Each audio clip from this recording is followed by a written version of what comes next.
भगवान श्री कृष्ण के अमृत संदेश को आप लोग सुन रहे थे। भगवान ने गीता में अलग अलग अंदाज में बहुत तरह के संदेश हमें दिए। आप लोग जानते हैं कि 18 अध्याय हैं गीता के और 700 श्लोक। यह 18 दिन महाभारत का युद्ध चला और दोनों तरफ की 18 अक्षौहिणी सेना कुरुभूमि में आकर खड़ी हुई, जिसमें दोनों तरफ से जो योद्धा महारथी थे वो भी 18 ही थे। और महाभारत ग्रंथ जब लिखा व्यास ऋषि ने तो उन्होंने भी उसके 18 पर्व मतलब 18 अध्याय रखे और सभी अध्याय अपने आप में बड़े अद्भुत हैं। जो भीष्म पर्व है या कहिए शांति पर्व में 12वें अध्याय में एक बड़ा अलग तरह का वर्णन किया गया, क्योंकि हम लोग 12वें अध्याय के 12वें श्लोक से शुरू हुए थे। तो शांति पर्व में एक 12वां अध्याय है जिसमें भीष्म पितामह ने 9 प्रकार की गीताओं का वर्णन किया। और वो गीताएं, उसका मतलब था कि 9 लोगों के 9 गीत हैं।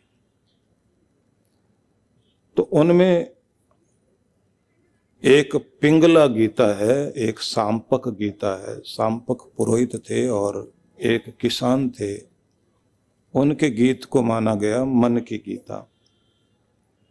और एक योगी थे, उनके गीत को बोध्य गीता नाम दिया गया। ऐसे एक विचकल या विछक्नु नाम के राजा थे, उनके गीत को भी विछक्नु गीता नाम दिया गया। ऐसे हरित या हरिता गीता, जिसको कहते हैं कि वो एक सन्यासी थे जिनके गीत प्रकट हुए, और उसी में एक राक्षस के गीत को भी लिया गया। एक वृत्रा नाम के व्यक्ति हुए, उनके नाम के आधार पर भी कहा गया कि उनकी भी एक गीता है, उनका भी एक गीत है। इसी प्रकार से पराशर नाम के ऋषि का भी संदेश, जो बड़े ही दार्शनिक थे, उनकी भी गीता कही गई। एक महाभारत में अनुगीता भी है, जो आखिर में सबसे बाद में जब कृष्ण भगवान द्वारिका वापस जाने लगे और उन्होंने कहा कि पांडवों को राज्य मिल गया और सब सुखी हो गए, अब मुझे द्वारिका वापस जाना है। तब युधिष्ठिर ने कहा कि अर्जुन को आपने गीता सुनाई, हमको भी सुनाइए। उस अनुगीता में अलग तरह का एक अंदाज में समझाया गया कि आने वाले युगों में जब इंसान के अंदर से धर्म कम होगा, संस्कार बिगड़ेंगे, परंपराएं जो हैं कुप्रथाएं बन जाएंगी, रीति रिवाज जो है इंसान को बांध लेंगे, तब इंसान जो है वो भौतिक चीजों में इतना उलझ जाएगा कि उसे अपने रिश्तों और गरिमा का ध्यान नहीं रहेगा। तो उसमें फिर एक कहानी दी गई जिसका सार ये है कि पांडव लोग सबको कृष्ण ने अलग अलग दिशाओं में भेजा था और कहा था कि जाओ, जिस दिशा में तुम्हें कुछ आश्चर्यजनक चीज दिखाई दे वो आकर हमको बताना। तो उन्होंने जिधर जिधर गए, क्योंकि एक दिशा में अर्जुन गए, दूसरी दिशा में भीम गए, एक दिशा में युधिष्ठिर गए, एक दिशा में नकुल सहदेव गए, अलग अलग चीजें उन्होंने देखी। और वो कथा मुझे लगता है लगभग सभी को मालूम होगी। उसका सार मैं आपको सुनाने जा रहा हूँ, क्योंकि कथा में कहानी में जाएंगे तो कथा लंबी हो जाएगी। उस कथा में एक बात तो ये आती है कि जब वो लौट कर आए, उन्होंने सबने आकर बताया हमने कुछ अजीब चीज देखी। जैसे आकर बताया गया, भीम ने कहा कि मैंने किसी पेड़ के नीचे 9 घड़े देखे जो खाली थे, एक भरा हुआ था, 10वां घड़ा। वो एक घड़ा पानी से भरा हुआ रखा है, 9 घड़े सामने हैं और वो पुकारते हैं कि पानी दो। घड़ा उठता है ऊपर और सब घड़ों को भर देता है, लेकिन जब वो खुद खाली हो जाता है तब वो भी चिल्लाता है, भाई मैं जोश में आके तुम्हें सब दे गया, मेरे पास तो बचा ही नहीं, अब तुम मुझे भी तो दो। फिर वो 9 के 9 मुकर जाते हैं, लेके बैठ जाते हैं, एक दूसरे को कहते हैं तू दे तू दे तू दे, और वो 9 के 9 रुक जाते हैं। वो एक अकेला चिल्लाता रहता है। तो भीम पूछता है कृष्ण से कि ये मैंने क्या दुनिया देखी, ये क्या संसार है। तो भगवान कृष्ण कहते हैं ये 9 बेटे और एक पिता की कहानी है। उस एक ने 9 बेटों को पाल पोस कर इतना योग्य बना दिया, उनके घर भर दिए उसने। लेकिन जब 9 से उसने वापस मांगा तो एक दूसरे को कहते हैं तू दे, पहले तू दे तब मैं दूं। तो 9 के 9 लेके बैठ जाते हैं और एक बाप चिल्लाता रह जाता है कि ये आने वाले युगों की कथा होगी, जो संसार में बड़ी दुखदाई घटनाएं घटने लग जाएगी। उसके बाद की कथा में आता है कि तालाब का वर्णन करते हैं आकर अर्जुन, ये कहते हैं कि मैंने जो देखा उसमें 3 तालाब देखे। एक तालाब में पानी है, बराबर वाला खाली, उससे अगले वाला भी खाली। तो दोनों पानी मांगते हैं, तो ये तालाब बराबर वाले को नहीं देता, उछाल के पानी जो आखिरी वाला है उसको दे रहा है। कि ये क्या है? बोले ये भाई है। भाई जो है अपने बराबर वाले भाई को नहीं दे रहा, और एक और कोई है जो भाई नहीं है, वो गैर है, पर वो मीठी बातें बहुत करता है, चालाक है। तो भाई से पीठ करके बैठ गया ये, लेकिन गैर को दे रहा है और भाई भूखा मर रहा है। कि ये भी स्थिति आएगी दुनिया में।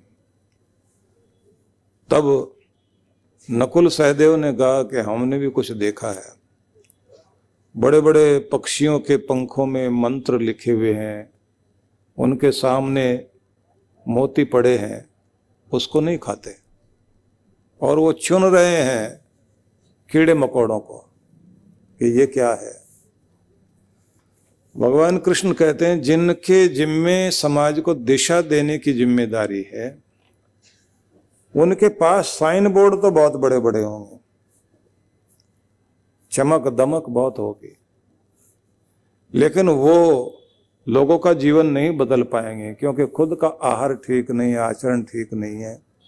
वो मोती छोड़कर, भक्ति छोड़कर, प्रभु छोड़कर और अपनी आत्म प्रशंसा में इसी में लगे रह जाएंगे। इसलिए रिश्तों में बड़ी गिरावट आएगी कि जो दिशा देने वाले हैं वो भी भटक जाएंगे, भाइयों में भी बात नहीं रह जाएगी, और पिता पुत्र में भी रिश्ते बिगड़े दिखाई देंगे।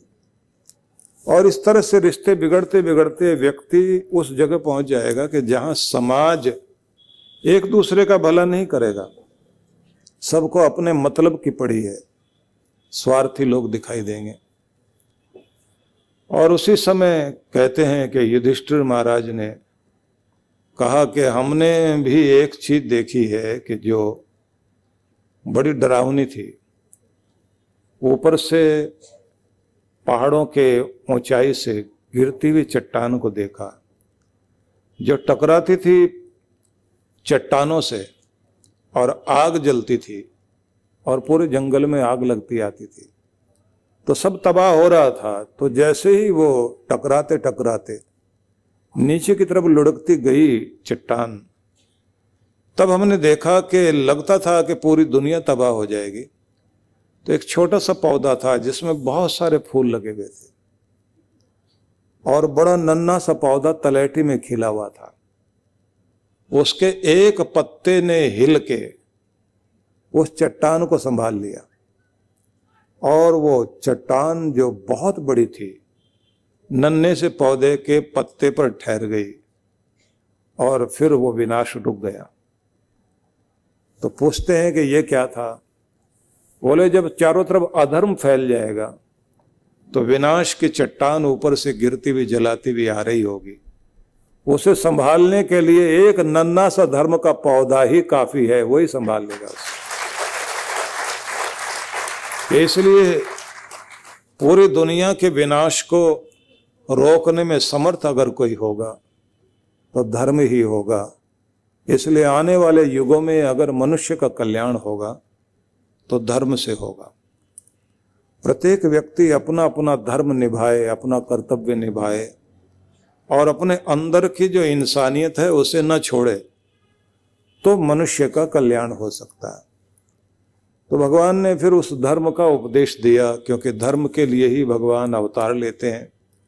परित्राणाय साधूनाम विनाशाय च दुष्कृताम धर्म संस्थापनार्थाय संभवामि युगे युगे। जब वो कहते हैं मैं धर्म की स्थापना के लिए हर युग में प्रकट होता हूं, तो यहां ये बात ध्यान रखने की कि भगवान को धर्म स्थापना के लिए अवतार लेना पड़ता है।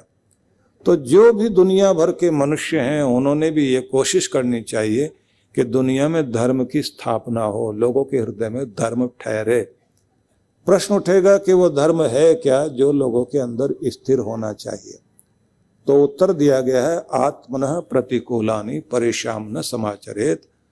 अपने जैसा व्यवहार दूसरों के साथ करिए, जैसा व्यवहार आप अपने लिए चाहते हैं वैसा व्यवहार दूसरों के साथ करना शुरू कर दीजिए। बस इसी का नाम धर्म है, क्योंकि और कुछ समझाएंगे तो समझ में नहीं आता। पुराणों में लिखा कि जैसा अपने लिए और अपने बच्चे के लिए आप व्यवहार चाहते हैं वैसा ही व्यवहार आप समाज के साथ शुरू करें, तो इसका नाम धर्म है। और ये भी कहा गया है कि कुछ वो गुण धर्म भी हैं जिनके द्वारा मनुष्य अपने आंतरिक रूप को सुदृढ़ बनाता है, जिसमें एक चीज आती है कि हमारे अंदर धैर्य कितना है, हम कितने क्षमाशील हैं, हमारे अंदर छल कपट प्रपंच दिखावा अगर नहीं है तो हम धार्मिक हैं, और अगर हम छल कपट प्रपंच से भरे हुए हैं तो हमारे अंदर धर्म नहीं है। फिर आगे कहा कि तुम अपने ऊपर कितना कंट्रोल कर सकते हो, क्योंकि समाज में रहोगे तो समाज का व्यवहार तुम्हें भड़काएगा भी। तो अगर तुम उस समय खुद को नियंत्रित कर सकते हो तब तुम धार्मिक हो। फिर साथ में कहा अपने क्रोध को जीत लेते हो तब तुम धार्मिक हो। बुद्धिपूर्वक जीवन जीते हो तब तुम धार्मिक हो। तुम्हारे जीवनचर्या में लक्ष्य ही सत्य है तब तुम धार्मिक हो। और अगर ये सब चीजें नहीं हैं तब तुम अधार्मिक हो। मतलब दूसरों को क्षमा करना भी आना चाहिए, कपट छल से ऊपर उठे, खुद पर कंट्रोल भी लाएं, संतुलन बना करके जीवन को जिएं और पवित्रता का पूरा प्रयोग करें। तो पूरे 10 लक्षण हैं, धृति क्षमा दमोस्तेयम शौचम इंद्रिय निग्रह धीर विद्या सत्यम अक्रोधो दशकम धर्म लक्षणम। इस तरह से धर्म की परिभाषा दी। और महाभारत में एक और परिभाषा भी दी, धारणा धर्म इत्याहु धर्मोदारते प्रजा। जिसके धारण करने से प्रजा का कल्याण होता हो, ऐसे गुण धर्मों को धर्म कहा जाता है। मतलब वो जिससे विश्वास जमे, व्यवहार निभे, समाज का भला हो और लोग जिन गुण धर्मों पर समाज को स्थापित करते हैं वो सारी चीजें धर्म कहलाती हैं। और इसी रूप में ये भी कहा गया कि प्रत्येक व्यक्ति को कुछ चीजों की नित्य प्रति उपासना करनी चाहिए। अब वो जो मैं बताऊंगा उन्हें आप लोग ध्यान से सुनने की चेष्टा करिए और उन्हें पकड़ने का प्रयास करना। पहली बात, प्रत्येक व्यक्ति को अपने आंतरिक शीतलता को सुरक्षित रखने की निरंतर चेष्टा करनी चाहिए, क्योंकि सभी लोग आपके भीतर की शांति शीतलता को चोट पहुंचाकर आपका दिमाग गर्म करने में लगे रहते हैं। भेजा गर्म हुआ और जिंदगी वहीं से फेल होनी शुरू होती है। तो दिमाग को और आंतरिक शीतलता को, दोनों को संभालना बहुत जरूरी है। पीछे आपको मैंने बताया था कि जितना जितना मस्तिष्क आपका शांत रहता है, आप उतने बढ़िया डिसीजन लेते हैं, अच्छी योजना बनाते हैं, बुद्धि तभी आपकी अच्छे से काम करती है। और यदि अंदर दिमाग में गर्मी है तो आप अच्छे डिसीजन नहीं ले पाते, योजना भी नहीं बना पाते। परमात्मा से भी प्रार्थना करनी चाहिए कि प्रभु मुझे मेरे भीतर की शीतलता को सुरक्षित रखना सिखाओ।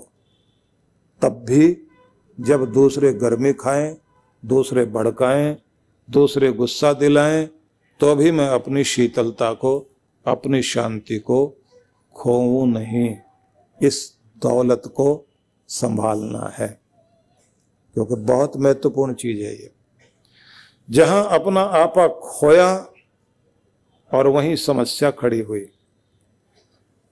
एक कूपर नाम के व्यक्ति हुए हैं जिन्होंने सबसे पहले इंग्लैंड में इंग्लिश की डिक्शनरी बनाने का काम किया था। तो उस व्यक्ति के, टॉमस कूपर नाम था उसका, तो उस व्यक्ति की जिंदगी में एक घटना घटी। पति पत्नी में विवाद हो गया और विवाद ज्यादा बढ़ गया। तो विवाद ज्यादा बढ़ने के बाद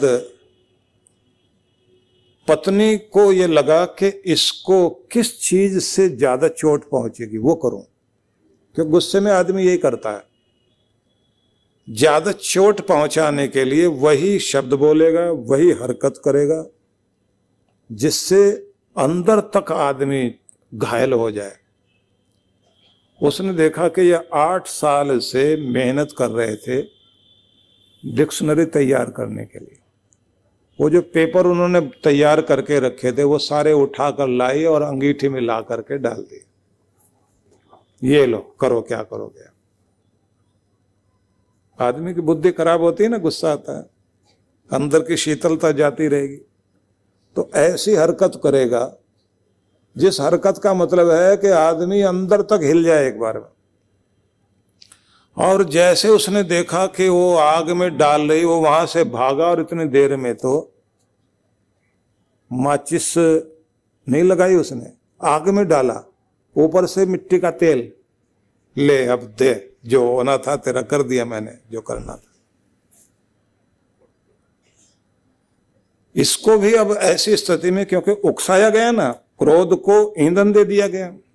अब क्रोध की आग को कोई पेट्रोल दे तो आदमी के अंदर जो उसका जो अवचेतन मन होता है ना, उसमें जन्मों जन्मों की अच्छी बुरी चीजें जमा होती हैं। तो हम सबके अंदर एक जानवर है, उस जानवर को कोई जगा दे अगर, तो आपने देखा होगा लोग क्या हरकत करते हैं।